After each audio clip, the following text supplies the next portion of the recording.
o ponto de partida. É Ele quem convence, transforma e sustenta. Mas agora, precisamos ir além. Santificação não é algo místico, automático ou que acontece por acaso. Existe um fundamento, uma base, uma dinâmica. Isso é o mínimo que você precisa saber. Se o Espírito Santo é quem inicia esse processo, a palavra de Deus, a Bíblia, é o alimento que o sustenta. E não dá para falar de santidade sem falar de Bíblia. Não dá para crescer espiritualmente sem um relacionamento profundo, pessoal e diário com as Escrituras. Quem não se alimenta da palavra, enfraquece no caminho. Quem não ouve a voz de Deus através das páginas da Bíblia, se confunde com as vozes do mundo.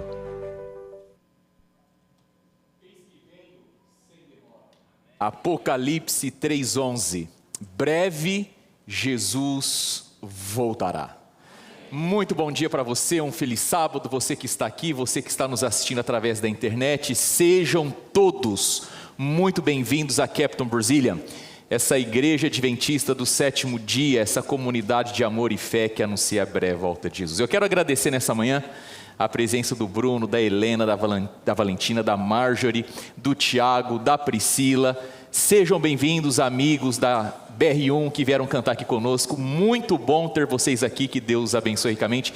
São sempre muito bem-vindos. E você que está nos visitando, também da BR1, das demais igrejas desde o Brasil, seja muito bem-vindos. Nós ficamos felizes em recebê-los aqui nesta manhã. Queridos, eu tenho algo para pregar nesta manhã, mas antes eu preciso aqui ser muito franco contigo. Devido à importância e à condição do conteúdo, e hoje eu vou falar sobre santificação, mas no seu aspecto mais doutrinário, eu confesso que não é o tipo de sermão que eu mais me identifico e gosto de pregar. Eu estou feliz por estar aqui, mas eu, assim, abrindo meu coração, não é meio que o jeito que eu me identifico. Mas isso pouco importa, porque a mensagem é maior que o mensageiro. O importante é que você receba a mensagem nesta manhã. E eu quero falar aqui hoje sobre o aspecto doutrinário daquilo que é santificação. E por isso eu queria pedir aqui, por favor, gentilmente, a sua compreensão, pedir a sua atenção, pedir a sua paciência, para que a gente possa caminhar juntos no entendimento da palavra do Senhor. Ali naquele PowerPoint que está apresentando aí para você, tem um QR Code, você pode ali escanear e receber todo o arquivo daquilo que está sendo apresentado aqui, para que depois você possa checar com mais clareza. Tá legal? Mas eu queria aqui fazer a você a seguinte fala. Nesta manhã, ao falar sobre santificação, ou a doutrina da santificação, eu vou falar sobre 4 pontos aqui. O princípio teológico da santificação, a dinâmica da santificação, o fundamento da santificação e o crescimento na santificação. Mas antes de abordar o tema, eu quero fazer aqui uma pergunta para você. Qual que é a importância, a serventia, o valor de nós dedicarmos alguns minutos aqui para estudarmos uma doutrina? Por que estudarmos e termos domínio sobre uma doutrina ou sobre as doutrinas da Bíblia que a nossa igreja prega? Eu vou ler para você aqui, em 3 slides, um texto de C.S. Lewis, um grande pensador, um dos maiores apologetas da nossa era. E ele fala sobre a questão da importância, do valor de estudarmos e dominarmos uma doutrina bíblica. E ele fala assim, há 2 coisas que devemos lembrar a seu respeito. Ele está aqui usando uma ilustração, está falando sobre um mapa. Em primeiro lugar, ele se baseia nas experiências de centenas ou milhares de pessoas que navegaram pelas águas do verdadeiro Oceano Atlântico. Dessa forma, tem por trás de si uma massa de informações tão reais quanto a que se pode ter da beira da praia, com a diferença que, enquanto a sua é um único relance, o mapa abarca e reúne todas as experiências de diversas pessoas. Em segundo lugar, se você quer ir para algum lugar, o mapa é absolutamente necessário. Enquanto você se contentar com caminhadas à beira da praia, seus vislumbres serão mais divertidos que o exame do mapa, mas o mapa será de mais valia que uma caminhada pela praia se você quiser ir para os Estados Unidos. E ele continua: a teologia é como o mapa.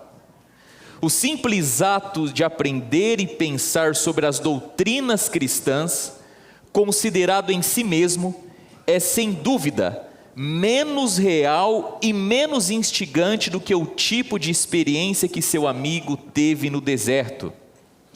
As doutrinas não são Deus, elas são como um mapa. Esse mapa, porém, é baseado nas experiências de centenas de pessoas que realmente tiveram contato com Deus.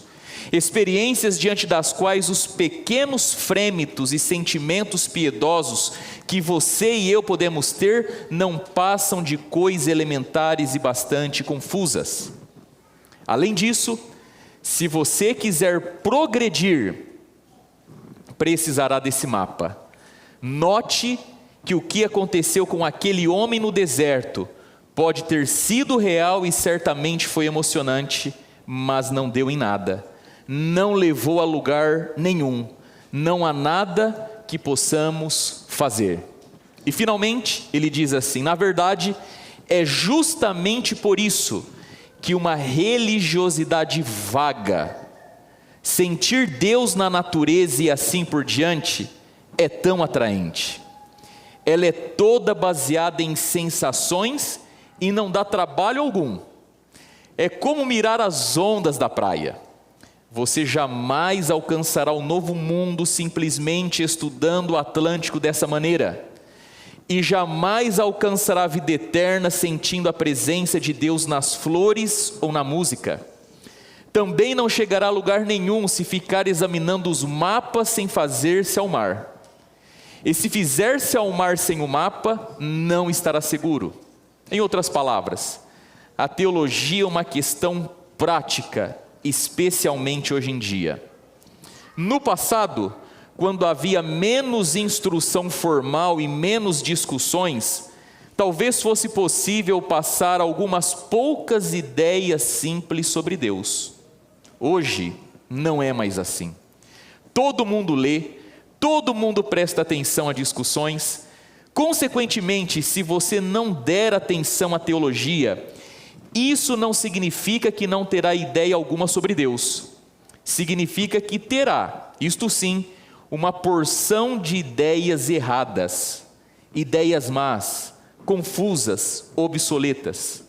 A imensa maioria das ideias que são disseminadas como novidades hoje em dia são as que os verdadeiros teólogos testaram vários séculos atrás e rejeitaram.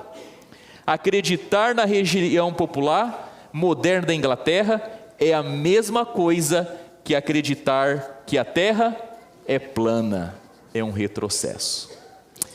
Dito isso, querido, nesta manhã eu quero convidar você a nós juntos, à luz da palavra de Deus, estudarmos sobre a doutrina da santificação. Mas, como diz o título do meu sermão, o que eu vou tentar aqui é apresentar para você o mínimo que você deve conhecer. Eu não tenho a pretensão de levar o assunto à exaustão, trazer tudo aquilo que a Bíblia fala sobre o assunto. Nós vamos no mínimo que você precisa conhecer sobre santificação. E o primeiro ponto dos 4 tem que ver com o princípio teológico do que é a santificação. E eu quero nesta manhã me alicerçar, eu quero estar em cima da palavra de Deus, da Bíblia Sagrada. E o primeiro texto desta manhã é de Paulo, e majoritariamente nós vamos ler Paulo nesta manhã. O texto diz assim, portanto, já que vocês ressuscitaram com Cristo, procurem as coisas que são do alto, onde Cristo está assentado à direita de Deus. Qual que é o princípio teológico da doutrina da santificação? É esse aqui, Se Jesus é a nossa vida, devemos viver como Ele viveu e buscar o que Ele buscou. Em outras palavras, queridos, se nós morremos com Cristo, se nós ressuscitamos com Cristo, se nós estamos em Cristo e se Cristo está em nós, a nossa vida agora deve ser vivida para aquilo que Cristo viveu e devemos buscar aquilo que Ele buscou. Em outras palavras, a doutrina da santificação, na sua base teológica, ela coloca diante de mim e você que uma vez que morremos e ressuscitamos com Cristo, Cristo está em nós, nós estamos em Cristo e agora eu vivo como Jesus viveu e eu busco aquilo que Ele buscou. E não existe melhor maneira de traduzir isso do que pensar assim, a partir de agora na minha vida, eu vou viver de acordo aos princípios de Deus revelados na Bíblia, e não vou seguir mais os padrões de uma vida secular, ou como no vocabulário crente a gente fala, eu não sigo mais o mundo, eu sigo aquilo que Cristo revelou na sua palavra. E por isso a santificação, ela não é opcional, embora a santificação, ela não é um esforço desconectado da graça, mas uma resposta voluntária e contínua da presença de Jesus na minha vida. A santificação, ela muda completamente 3 aspectos na minha vida. A prioridade, ela muda os meus desejos e os meus comportamentos. E finalmente, a santificação não se trata apenas de negar ou evitar o pecado. Isso é parte, mas não é tudo. A santificação me leva, além de negar o pecado, a escolher intencionalmente honrar e viver para a glória do nosso Senhor. Na continuidade, qual que é a dinâmica da santificação ou da santidade na minha vida? E Paulo diz assim, extraordinário texto, Filipenses 2, verso 12 e 13. Assim, pois, amados meus, como sempre obedecestes, não só na minha presença, porém muito mais agora na minha ausência. Olha essa frase aqui, desenvolvei a vossa salvação com temor e tremor, porque Deus é quem efetua em nós tanto querer como realizar segundo a sua boa vontade. E eu entendo, queridos, que Deus colocou a nossa cabeça no topo do nosso corpo, porque dela deve partir um elemento básico na nossa vida, o de pensar. E eu confesso para você que quando eu olho esse texto, num primeiro momento, numa leitura assim superficial, desenvolvei a vossa salvação, eu faço uma pergunta, que ela precisa ser respondida nesta manhã.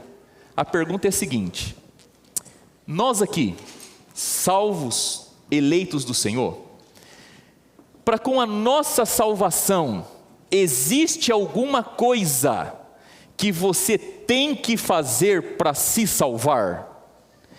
Existe alguma contribuição, alguma parte ou parcela que é sua para você se salvar? Sim ou não?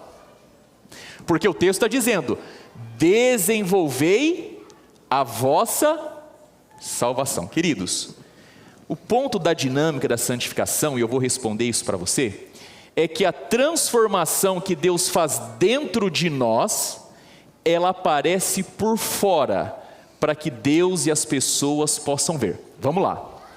Se o princípio teológico da santificação é que eu morri e ressuscitei com Cristo, que Cristo está em mim e eu estou em Cristo, e agora eu vivo como Jesus viveu e busco o que Ele buscou, a dinâmica da santificação me diz o seguinte, que essa transformação que ocorreu no meu coração, ela vai naturalmente aparecer na minha vida. Aquilo que aconteceu internamente aparece externamente. Mas eu pergunto para você, na minha e na sua salvação, existe alguma coisa que nós devemos fazer ou alguma contribuição que nós devemos dar? Sim ou não? Sim ou não? Sim? Não? Não sei? Vamos lá, queridos. Primeiro ponto.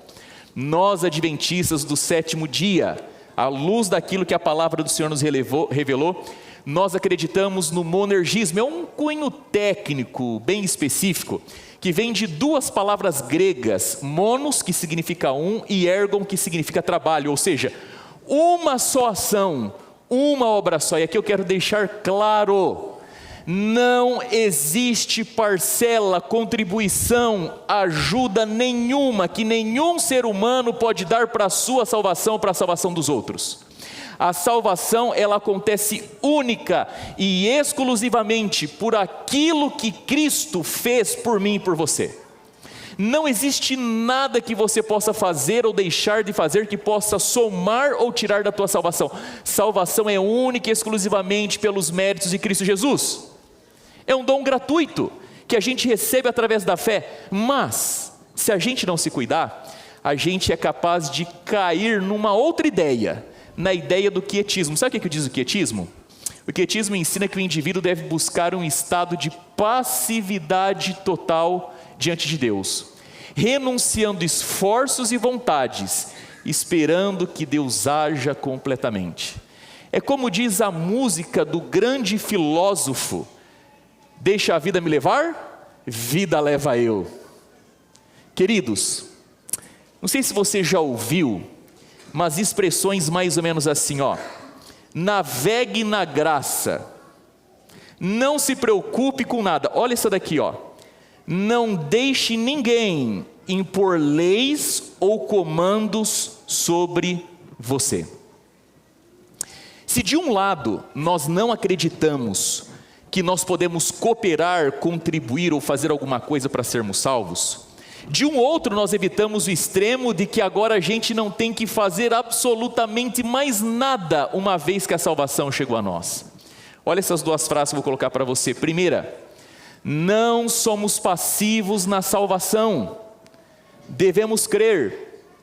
Em outras palavras, em se tratando de salvação, nós não fazemos nada, nós não contribuímos nada para sermos salvos, mas não significa que você não vai exercer o maior presente que Deus te deu depois de Jesus, que é o teu livre-arbítrio, porque embora Deus fez o todo necessário para sermos salvos, a decisão em última análise é de quem? Deus pode te influenciar, mas Ele não pode te obrigar. Deus pode te conduzir a aceitar, mas Ele não pode permitir que você faça isso por nenhuma outra razão, senão exercendo o seu livre-arbítrio, a sua decisão. Quem crer e for batizado, será salvo. Ou seja, não fazemos nada, mas não somos passivos. Segundo ponto, em relação à santificação, não somos passivos na santificação. Devemos o quê? Obedecer. Encontrei Jesus, ou Jesus me encontrou, recebi o dom gratuito da salvação, mas agora Jesus me chama. E ao me chamar, Jesus fala assim: olha, uma vez que a salvação é de graça, a vida cristã tem um preço. E o ponto de partida da vida cristã é você entrar num acordo comigo de obediência. Eu vou te revelar, te instruir aquilo que é o certo para a vida de um salvo. E você é chamado pela força do Espírito Santo a viver dessa forma. Por isso, queridos, dentro desse contexto, eu colocaria o seguinte: desenvolvei a vossa salvação não significa trabalhar para ser salvo, isso seria legalismo. Mas tornar manifesta externamente a salvação que Deus operou internamente, que nós chamamos de santificação. Em outras palavras, o que o texto está dizendo é o seguinte: somos salvos única e exclusivamente pela graça de Jesus e aceitamos isso mediante a fé. Não há nada que você possa contribuir. Mas depois que a salvação chegou à sua vida, você vai viver a fim de que a transformação interna da sua vida seja revelado de forma externa. São as evidências, o fruto de um coração regenerado, transformado. E olha o que Paulo fala aqui, ele diz assim, assim pois, estou lendo o texto uma vez mais: meus amados, como sempre obedecestes, não só na minha presença, porém muito mais agora na minha ausência, desenvolvei a vossa salvação com temor e tremor. Essa palavra desenvolver, eu já mostrei para você que ela tem que ver com a ideia, não de você buscar a salvação, fazer algo para salvar, mas de revelar que você é um salvo. E ela pode ser traduzida por 3 outras palavras: trabalhar, realizar e produzir. Em outras palavras, o texto está dizendo assim, ó, você deve trabalhar, realizar, produzir, desenvolver a tua salvação para revelar exteriormente aquilo que aconteceu dentro de você internamente. Mas por quê? Paulo coloca assim, ó, mas isso tudo é em temor e tremor. Por que Paulo está falando que se a gente vai viver uma vida de salvos no processo da santificação, por que isso tem que ver com temor e tremor? Queridos, mais uma vez, a salvação é de graça, mas a vida cristã tem um preço. E sabe que o chamado à santidade não é algo fácil. É difícil nós vivermos uma vida santa e superar o pecado que é em nós. Estamos lutando de noite contra a carne. Existe uma miséria ou um miserável dentro de nós. Existe uma luta porque tem um princípio agindo na nossa vida que impede a gente de ser o que a gente sabe que a gente tem que ser. Olha o que Paulo fala aqui, ó. Eu não sei você, mas para mim, depois de Jesus, o ser humano mais extraordinário que andou por aqui foi Paulo. Eu louvo a Deus por Paulo. Sabe, se você retirar da Bíblia os escritos de Paulo, se você arrancar, existem temas na Bíblia que nós não teríamos compreensão como nós temos com os escritos de Paulo. Por exemplo, justificação pela fé. Grande parte do que nós sabemos e entendemos vem por Paulo. E Paulo, esse homem extraordinário, olha o que ele disse a respeito de si. Porque nem mesmo compreendo meu próprio modo de agir, pois não faço o que prefiro, e sim o que detesto. Porque não faço o bem que prefiro, mas o mal que não quero. Queridos, o homem mais extraordinário, uma mente brilhante, escritor das mais lindas cartas da Bíblia, olhando para si, falou assim: olha, eu sou um bicho estranho, eu pareço um louco, porque assim, ó, eu não entendo o meu modo de agir, e está você querendo se entender. Se nem Paulo se entendeu, quem sou eu para procurar me entender? Eu não entendo, porque o que eu quero fazer, o quê? Eu não faço, e o que eu não quero fazer, o quê? Isso eu faço. Miserável homem que sou. E eu não sei você, mas eu me encontro exatamente no que está aí, porque tem coisa na minha vida que eu muito gostaria de ser e fazer, mas não sou e não faço. E um monte de coisa que eu não gostaria de ser e fazer, e é exatamente o que eu sou e que eu faço. Paulo vai além. Olha o que ele diz, ó: esmurro o meu corpo e faço dele o meu escravo. O conflito do Paulo sai do mundo das ideias e vem para o mundo físico. Eu chego a bater no meu corpo, tamanha minha contrariedade para comigo mesmo. Queridos, se alguém está em Cristo, é fato, é nova criatura. As coisas velhas já passaram, mas isso não significa que daqui para frente a gente não vai ter luta. Pelo contrário, ó, quero ser muito franco contigo. Se você está vivendo uma vida onde não há lutas na esfera espiritual, possivelmente você não esteja vivendo o cristianismo bíblico. Porque quando a gente mergulha no cristianismo bíblico, a nossa vida passa a travar grandes e profundas batalhas. Eu me lembro, há muito tempo atrás, eu era jovem, tinha recém entrado na faculdade de teologia, em contato com uma pessoa. Ela falou assim: pastor Marco, eu sou uma pessoa boa, eu não mato, eu não roubo, não falo mal de ninguém, pago minhas contas em dia. E realmente, no sentido moral, aquele camarada tem uma reputação ilibada. Sabe que uma vez eu fiz uma entrevista, era moleque, e a pessoa falou assim para mim, ó: fala para mim alguma das tuas virtudes. Eu respondi: olha, eu sou pontual, eu não minto, eu sou honesto. Não... Ele falou: não, para. Isso daí tudo é obrigação. Eu quero saber das tuas virtudes. O que você tem além das tuas obrigações para oferecer? Queridos, A Bíblia, quando ela fala sobre santificação, a Bíblia está dizendo assim, ó, você vai ter que ser como Jesus, sentir como Jesus, pensar como Jesus, falar como Jesus. Em momentos na vida você vai ter que ficar quieto assim como Jesus ficou. Você vai ter que lidar e se relacionar com as pessoas como Jesus. Você vai ter que ir ao encontro de pessoas. Quando a gente começa a parar para pensar que o nosso alvo cristão é sermos semelhantes a Cristo, a vida começa a ser uma luta. Se a gente fica só nesse padrãozinho moral de não matar, não beber, não roubar, não fumar, está tudo certo e fácil. Mas a vida na santificação é mais do que isso, é Cristo olhando para mim e falou assim, ó, eu estou em você, você está em mim, e agora você vai ter que querer o que eu quero, agir como eu ajo, e mais, na sua vida vai ter que ter evidências externas daquilo que eu fiz internamente em você.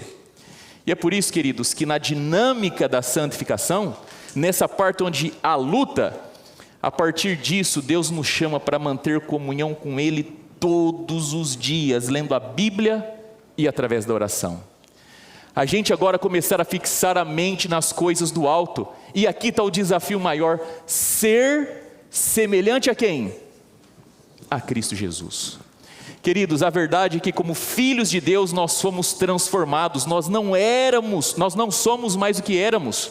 A Bíblia nos trata agora como santos, como convertidos, e o verdadeiro chamado de Deus para mim e para a sua vida é apresentar externamente a mudança que Deus fez internamente. Por isso nós precisamos viver de forma consistente com a obra que Deus fez na nossa vida. E não pode haver distinção do meu coração para a realidade externa da minha vida. O ponto é que tanto aquilo que os olhos não conseguem ver, aquelas questões que são do coração e da alma, quanto as questões que os olhos conseguem ver, tudo isso deve estar alinhado ao assim diz o Senhor. Terceiro e penúltimo ponto, o fundamento da santificação. E nós vamos de novo a Paulo, e ele fala assim, ó, não mentais uns aos outros, uma vez que vos despistes do velho homem com os seus defeitos e vos revestistes do novo homem que se refaz para o pleno conhecimento, segundo a imagem daquele que o criou. E o princípio aqui é um só, querido. O princípio é: temos uma nova identidade, não somos mais aquilo que éramos. Só recordando rapidinho, a teologia da santificação diz que eu morri e ressuscitei com Cristo, agora Cristo está em mim, eu estou nele, agora eu quero o que Cristo quer e eu busco aquilo que Ele busca. A dinâmica da santificação diz que a transformação que Deus fez no meu coração, ela se torna evidente, aparente, visível na minha vida exterior. E o fundamento diz assim, ó, você não é mais quem você era. Você recebeu em Cristo uma nova identidade. E o fundamento sobre o qual precisamos compreender a santificação é que agora nós devemos viver como uma nova pessoa. E Paulo fala assim, ó, sabendo isto, que fui crucificado com Ele no nosso velho homem, para que o corpo do pecado seja destruído, e não sirvamos o pecado como escravos. Pela desobediência olha só o que eu vou te dizer, pela desobediência de Adão, você se tornou desobediente. E um dia, segundo ano de teologia, tendo matéria de cristologia com o pastor Amin Rodor, eu fiz uma pergunta, falei, pastor Amin, quando Adão e Eva pecaram, eu não estava lá, não decidi por nada, não contribuí com nada, não tenho culpa nenhuma no cartório com aquilo tudo que aconteceu no Éden. E por que agora, 6.000 anos depois, eu sou tido como pecador? Já parou para pensar nisso? Que culpa que você tem? Aonde que você fez alguma coisa lá com Adão e Eva para você ter essa culpa e ter sido feito pecador por Adão? Pastor Amin, de forma simples e rápida, respondeu assim, olha, realmente você não estava lá e não fez nada, nem a favor nem contra, mas hoje, sabendo tudo o que aconteceu, você faz as mesmas coisas que eles fizeram e outras pior. E é verdade, a gente não tem culpa nenhuma, mas pergunto, diante de tudo que a gente sabe, a gente é diferente de Adão e Eva? De forma nenhuma, a gente faz pior do que eles. Só que a boa notícia, queridos, é que sem Adão nós fomos feitos pecadores, em Cristo, através de Cristo, nós fomos feitos santos e justos. Se o pecado entrou por um homem, ele saiu por um homem, Cristo Jesus. E a grande verdade é que se antes nós éramos escravos do pecado, agora nós somos escravos da santidade, da justiça. A presença do pecado ainda está na nossa vida, a gente sente o bafo do diabo em cima de nós. Mas pelo sangue de Jesus, a garantia e poder de vitória, seja qual for o pecado que for na sua vida. E se eu estou falando nesta manhã, para algum indivíduo que está ao desânimo da vida cristã, porque não consegue superar tendências herdadas e cultivadas, eu quero nesta manhã te relembrar que no sangue de Jesus, pela autoridade e o poder do Espírito Santo, todos os nossos pecados herdados e cultivados podem ser vencidos de uma só vez. Agora veja só, se realmente nós temos uma nova identidade, o pecado na nossa vida passou a ser um estranho, um intruso e um inimigo. Através da santificação nós estamos sendo transformados. Você não é mais a mesma pessoa. Em Cristo você nasceu de novo. O velho homem foi crucificado, ele não tem mais domínio, porque a sua identidade está em Cristo. Você estava em Adão, mas agora você está em Cristo. Era escravo do pecado, agora é escravo da justiça. Eu sei, queridos, que a carne luta contra o Espírito, mas pelo poder de Jesus você pode vencer. E o fundamento da santificação é o seguinte: viver cada dia como nova criatura, andando com Jesus e crescendo nele. E o último ponto, antes de terminar a parte do crescimento, eu quero lembrar você do seguinte.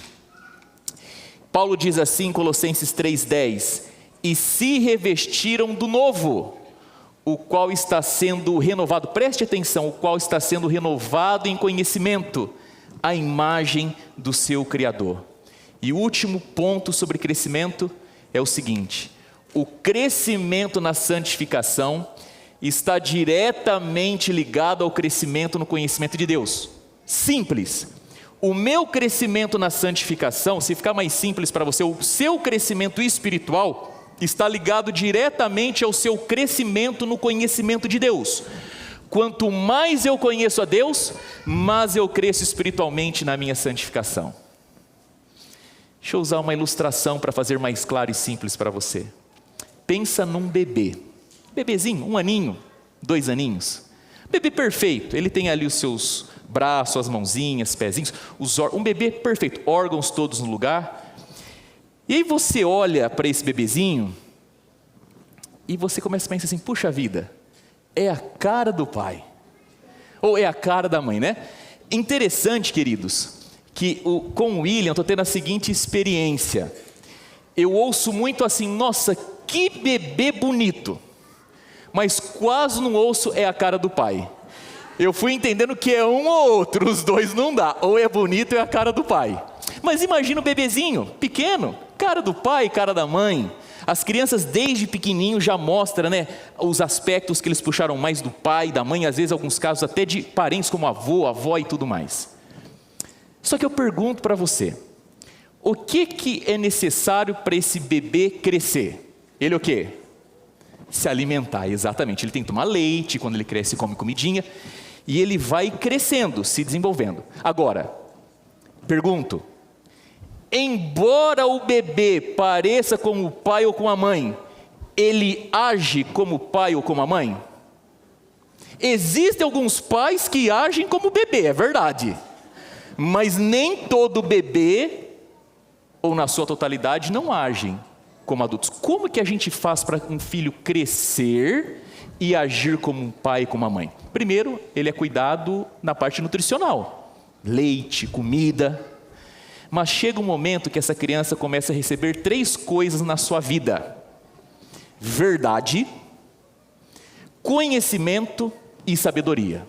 E à medida que essa criança recebe conhecimento, verdade e sabedoria, ela não apenas agora se parece com o pai ou com a mãe, mas ela começa a agir como o pai e como a mãe. E é exatamente isso que a santificação quer fazer na nossa vida.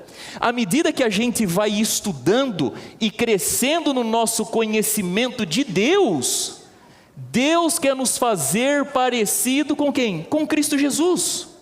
Sabe, o verbo que Paulo usa, eu quero deixar aqui bem claro e fiz questão de escrever, é o seguinte: o verbo renovar, ele está no presente contínuo, ou seja, constantemente sendo renovado. Esse texto fala de ser renovado não no sentido de tempo, mas em qualidade. Em outras palavras, você está sendo renovado em qualidade. Isso está acontecendo continuamente. Isso é o que significa santificação, ser feito novo. Agora ouça só. Quantos aqui, como eu me incluo, nasceu num berço cristão adventista do sétimo dia? Levanta a mão. Queridos, eu particularmente louvo a Deus por essa bênção. Para mim é um privilégio ter nascido num lar cristão adventista do sétimo dia. É um presente que eu não fiz nada para merecer.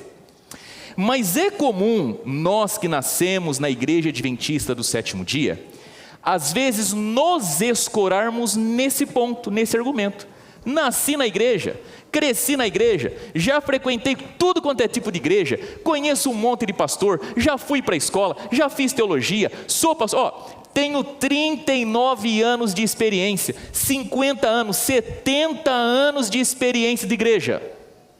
A gente se escora no tempo, mas eu queria lembrar você nessa manhã, que sentar no banco da igreja não faz você um cristão, assim como sentar na sua garagem não faz de você um carro, um automóvel. E às vezes, queridos, nós nos escondemos, ou melhor, escondemos uma falácia por detrás dessa ideia. Tenho 20, 30, 40 anos de igreja, sabe o quê? Nós estamos escondendo que em realidade não é 40 anos de experiência, é 1, 2 anos de experiência, 28, 30 anos repetindo os mesmos erros e pecados. O texto está falando para nós aí que o processo de santificação não é simplesmente o tempo passando pela minha vida.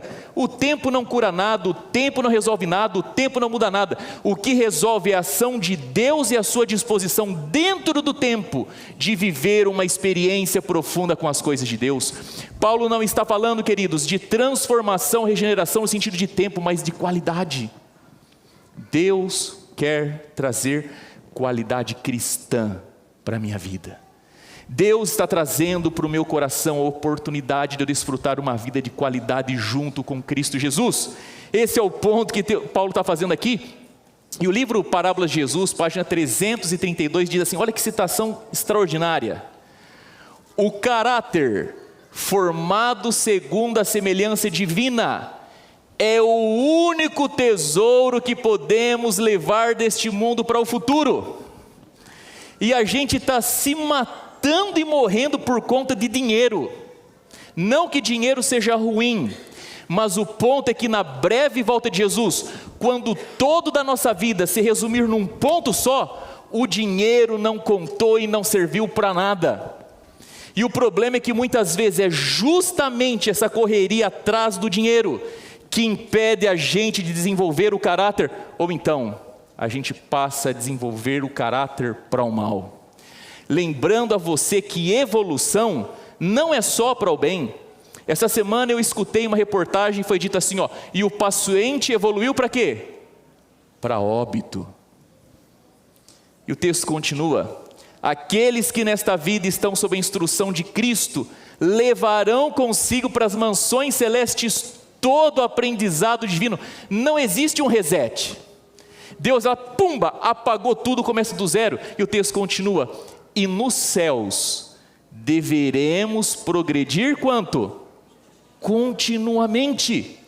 Que importância tem, pois, o desenvolvimento do caráter, queridos?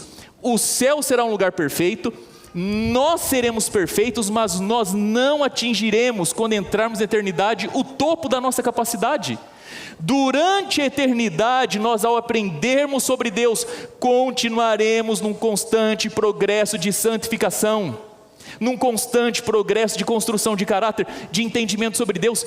E o texto termina dizendo: que importância o desenvolvimento do caráter. Queridos, Paulo, ele fala assim, o homem interior se renova de dia em dia, todo dia. Pastor Werner falou aqui, sem combinar, uma coisa bonita e importante, pastor, que me ajudou e vai me ajudar no sermão. O Espírito Santo está onde? Está entre nós. A gente fala sobre o derramamento do Espírito Santo, mas ele já está aqui. Eu já fui perguntado, escuta pastor, eu já vi Deus Pai no trono, já vi Jesus Cristo no trono. Cadê o tal do trono do Espírito Santo? Já se perguntou? Que texto na Bíblia a gente tem sobre o trono do Espírito Santo? Queridos, a Bíblia diz assim, e vós sois o templo? Você sabe onde que está o templo do Espírito Santo? No teu coração. E eu pergunto para você, o que você acha que o Espírito Santo está fazendo lá? Está deitadão, esparramado, não quero nada, só esperando Jesus voltar para ele se salvar e se livrar dessa furada? Não. A Bíblia fala que é o Espírito Santo quem nos convence do pecado, da justiça e do juízo. E o Espírito Santo está constantemente trabalhando na sua vida. Irmãos queridos, numa época de vício em dopamina, adrenalina, alguns chegam para mim e falam assim, pastor, eu sinto um vazio tão grande no meu coração, eu às vezes me sinto tão mal. Louvado seja Deus por isso, porque enquanto você sentir um vazio, se sentir um mal-estar, sentindo repulsa, isso significa que o Espírito Santo ainda trabalha na sua vida, se interessa e importa. E necessariamente, nem sempre na vida cristã nós teremos ápice de alegria, de regozijo, de satisfação, mas às vezes teremos momentos de profunda importunação e incômodo. E o Espírito Santo está trabalhando na nossa vida para desenvolver músculos espirituais fortes e pensamentos espirituais claros. E olha só o que diz William Hendrickson, ele fala assim, quando você se torna um crente, você entra nas águas da salvação. Talvez no início apenas até os tornozelos, mas à medida que progride, vai até os joelhos, depois até a cintura, em breve você se vê nadando nas profundezas das águas da salvação. Esse ambiente passa a ser o seu meio, sua atmosfera, e de repente você vive e respira nas águas da salvação. Você cresce dos tornozelos até os joelhos, até a cintura, até o ser completamente imerso. O texto está dizendo para nós de forma clara, querido, que no processo da santificação, nós entramos num certo nível, e a tendência é que a gente vá crescendo, crescendo e crescendo, e Paulo faz uma linda oração em Colossenses 3,10 ao dizer assim, e se revestiram do novo, o qual está sendo renovado em conhecimento. Por favor, leve isso claro com você para sua casa, sendo renovado em conhecimento, a imagem do seu Criador. Queridos, a grande verdade é que quando nós vivemos essa experiência, Deus chega a nós de uma forma a fim de não nos deixarmos como estamos. Deus espera e quer que a gente seja algo diferente disso que a gente é. E por isso, esse tipo de crescimento, ele está diretamente ligado ao conhecimento de Deus. A palavra para conhecimento aqui é epignosis, uma palavra composta e forte, que significa conhecimento profundo. Ele não diz que você está sendo renovado por boas obras. Ele não diz que você tem uma vida antiga marcada por más obras, e que agora a sua vida é marcada por boas obras, e essas boas obras produzem o crescimento. Não são as boas obras que produzem o crescimento, é o conhecimento que produz o crescimento, que então produz as boas obras. Se fossem apenas as boas obras que produzissem o crescimento, isso seria legalismo, anátema, está repreendido. Ele não diz que você é renovado por boas obras, você é renovado por um conhecimento profundo. O que o texto está dizendo, pastor? Queridos, na nossa vida, o nosso crescimento espiritual na santificação, ele está ligado diretamente à nossa capacidade de conhecermos a Deus de uma forma profunda. Quanto mais eu cresço no meu conhecimento do Senhor, mais santidade, mais espiritualidade da minha vida, e como fruto da minha santidade, da minha espiritualidade, mais boas obras eu produzo. E às vezes a gente está lutando de forma inversamente proporcional, acreditando que as nossas boas obras podem ter algum valor diante da nossa condição como pecadores. Deus está falando não.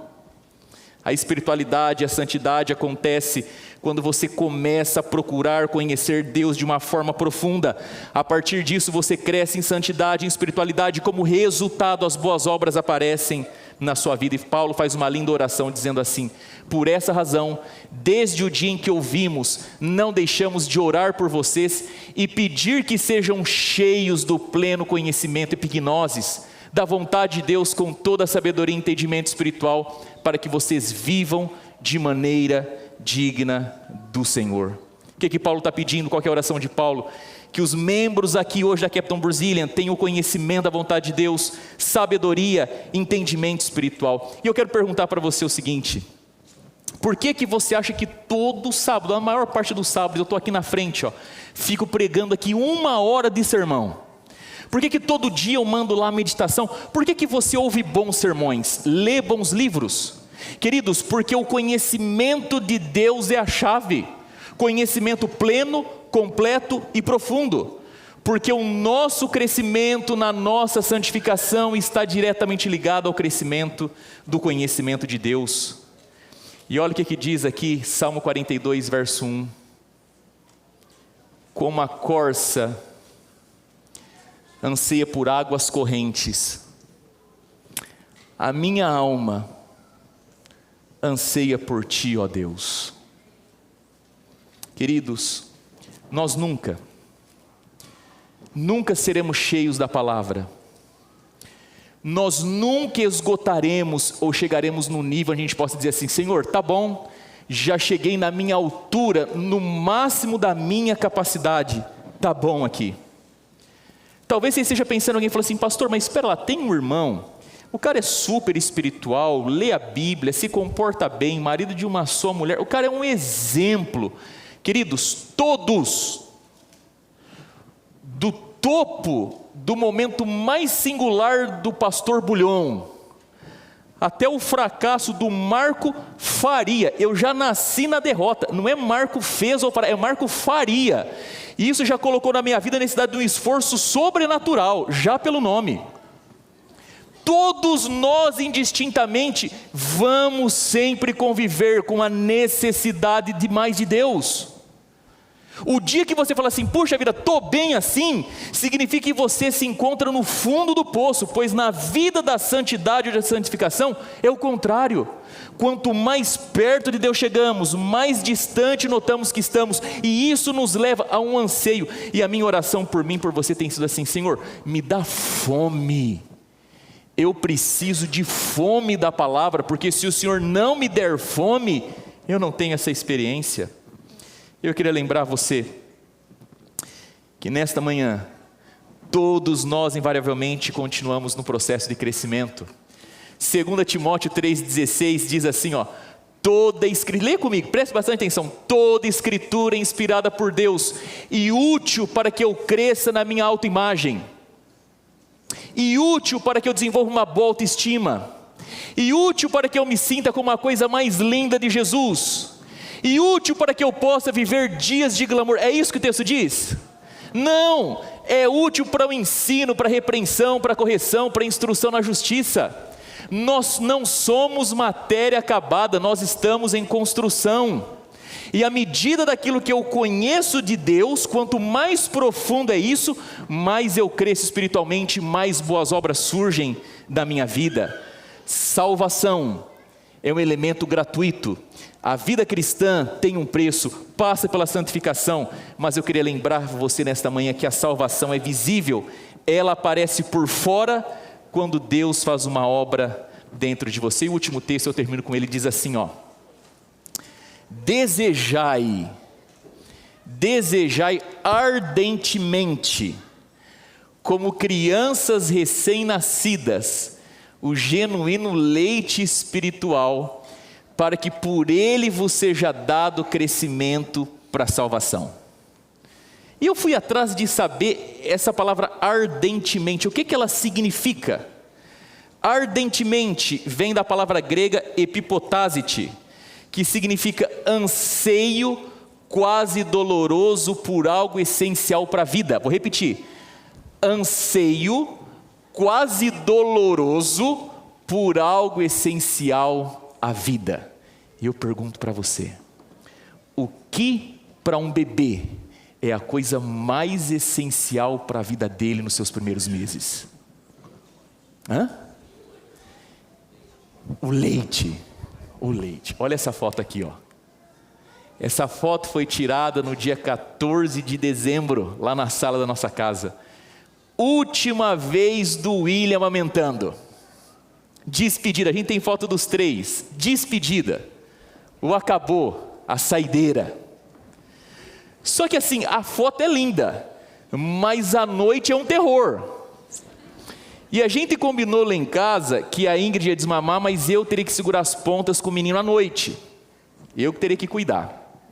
E eu me lembro que na primeira noite, era alto da noite, ele acordou e queria mamar de qualquer jeito. E ó, quem é mãe e pai sabe o que eu vou falar. A lágrima, o choro do bebê pelo leite, pelo mamar da mãe, é diferente. É uma lágrima bem redondinha assim, ó. O olhinho assim, ele brilha de tristeza. Não é qualquer choro. E tá lá o William e eu, 3 horas da manhã, na parte de baixo da casa, na sala. E de repente ele se acalmava. Daqui a pouco, mamá, e voltava o choro. E eu me lembro que eu não estava aguentando mais, eu tinha que ficar ali com ele. E aí eu achei um videozinho de um galinheiro. Alguém colocou uma câmera no galinheiro e ficava ali mostrando as galinhas, os ovos. Era 3 da manhã, o William, eu, mais umas 15 galinhas, um monte de ovo. Sossegou o menino, ele acalmou e assim foi. Mas para o bebê, quando ele se desconecta do leite, é como se você está tirando da vida dele algo que é essencial para a sua vida, e aquilo gera dentro dele uma dor, a dor da perda. E essa palavra, inclusive, ela também significa saudade por algo ou por alguém. Queridos, em outras palavras, o que o texto está dizendo? Deseja a palavra de Deus como algo essencial para a sua vida, como um bebê que chora porque sabe que aquilo na sua falta, na sua ausência faz diferença. E agora eu quero falar o seu coração para a gente terminar. Na semana passada eu disse para você que a gente não pode viver e pensar em qualquer mudança ou transformação na vida sem o Espírito Santo. E por isso a gente ora e busca e pede pelo Espírito Santo. Mas olha, a marca real, a marca viva, a marca verdadeira de um genuíno cristão, de alguém que realmente está caminhando na direção da santificação, é ele querer mais e mais de Deus. A marca, a singularidade de um cristão verdadeiro, autêntico, é ele querer mais e mais de Deus. E quanto mais ele tem de Deus, mais semelhante ele parece a Cristo Jesus. E só existe 2 formas da gente alcançar isso: uma profunda exposição à palavra de Deus. A gente só vai crescer espiritualmente, a gente só vai conseguir ser parecido com Jesus, a gente só vai viver em santidade se a gente tiver uma profunda exposição na palavra de Deus. A gente só vai encontrar vida cristã real quando a experiência do William, do choro, do anseio profundo pela palavra, pela Bíblia, alcançar a nossa vida. Não tem como a gente ser cristão, a gente caminhar por caminhos de santidade, sem falarmos da Bíblia, ou sem ter uma Bíblia aberta no altar do coração, no altar da casa. Eu louvo a Deus pela oração, a oração é um presente de Deus. Mas queridos, se a gente fala com Deus, é por meio da Bíblia que Deus vai falar conosco. E sabe, sempre que você encontrar alguém que tem uma Bíblia destroçada, ali possivelmente existe um ser humano que está em pé. As maiores batalhas que a gente vai viver na vida, a gente vai vencê-las por meio de oração, jejum e um profundo apego às Escrituras e à Bíblia Sagrada. E nesta manhã eu queria encorajar você, em nome de Jesus, pelo poder do Espírito, a você verdadeiramente se alimentar da palavra de Deus, das Escrituras. Não existe outra forma da gente viver uma vida santa sem Bíblia. Um bom dia começa com o joelho no chão, Bíblia na mão e uma cama arrumada. E não é Bíblia só para você. Se você é casado, é Bíblia você e a sua esposa. Se você tem filhos, é Bíblia no culto familiar. Porque é através da Bíblia que a gente alcança a santificação. E o segundo ponto, obediência. Obediência. Obediência à palavra do Senhor. E queridos, eu falava com o pastor César na nossa classe, feliz o filhinho, a filhinha que cresce no lar onde os pais ensinam sobre obediência. Uma pessoa que lê a Bíblia e uma pessoa que decide obedecer a palavra do Senhor é alguém imparável, inquebrável, indestrutível. Ainda que ela morra, ela viverá. E nesta manhã eu tenho a oportunidade de ter o Bruno aqui, ele vai cantar para a gente. Hoje você não precisa de se levantar nem de se manifestar. O meu apelo para você nesta manhã é para que você, no altar da sua vida, restaure o papel da leitura da Bíblia e da obediência. Você com você, a sós no seu canto, no seu momento. Você com a sua esposa, a minha esposa e eu, nós precisamos renovar o nosso altar como casal de leitura e estudo da Bíblia. Você com os seus filhos, os meus filhos e eu precisamos renovar o nosso altar de leitura e de estudo da Bíblia. E nós juntos como família em obediência, obedecermos tudo aquilo que o Senhor falar. Que a nossa vida internamente e externamente esteja alinhado em obediência a tudo aquilo que o Senhor tem para nós.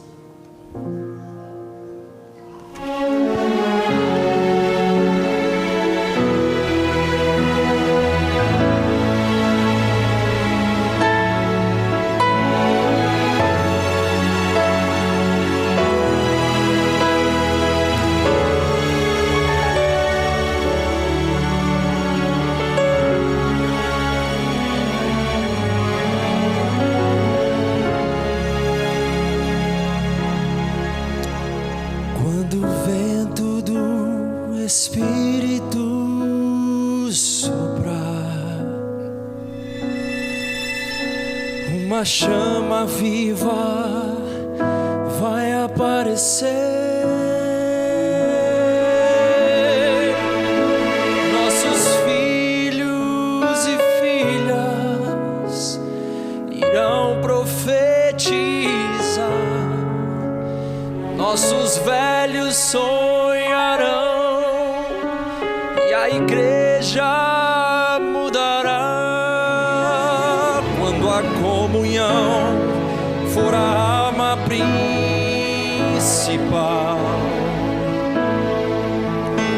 e a rotina desses nossos dias sair do seu normal, descerá sobre nós fogo do Espírito.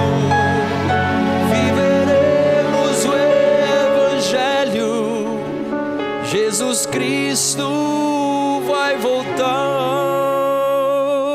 Por que será que ainda não aconteceu? Por que razão não temos fogo para queimar pecados escondidos? Uma fé adormecida, mandamento insistimos em quebrar. Por que razão? Por que será? Temos tudo nas mãos, mas não há fogo no altar.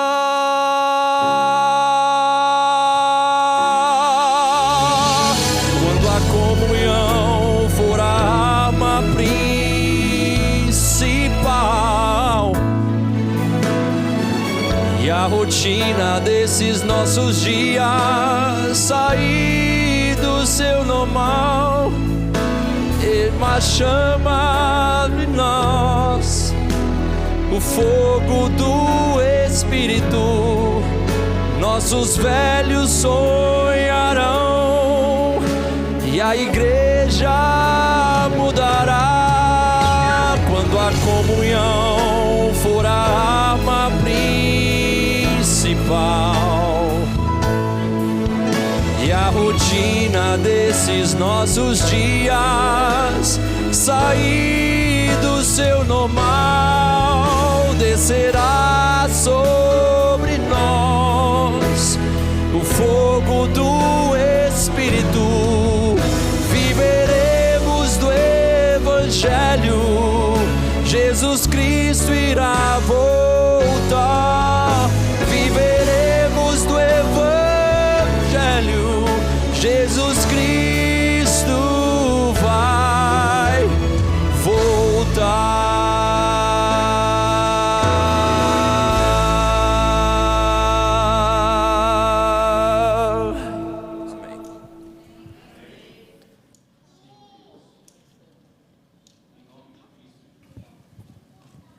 Senhor Deus, em nome de Cristo Jesus,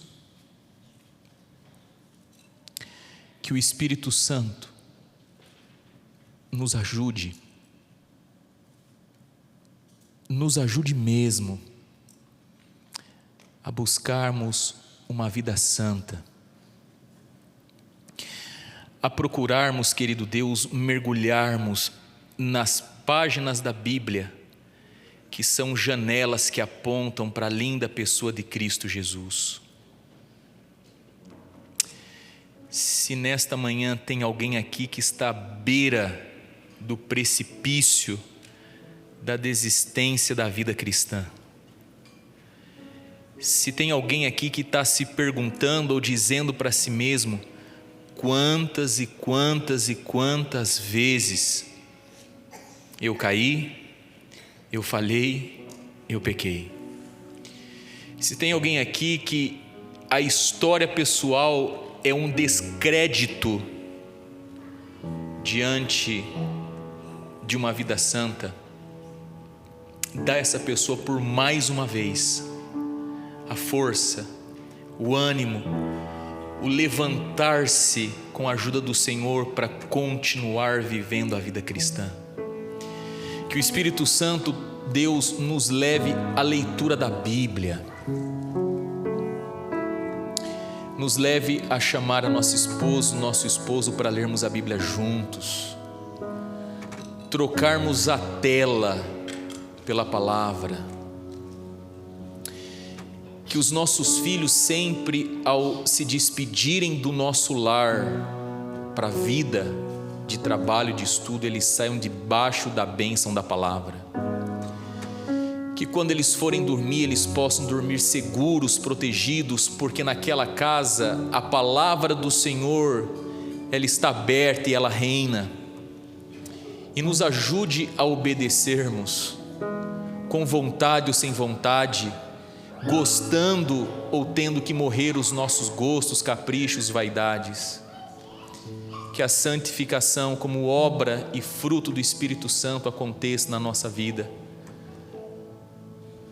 na minha vida como pastor, que o Senhor tenha misericórdia de mim, na família pastoral, nos nossos anciãos, nos nossos líderes, em todos da nossa igreja, em nome e no amor de Jesus, amém e amém.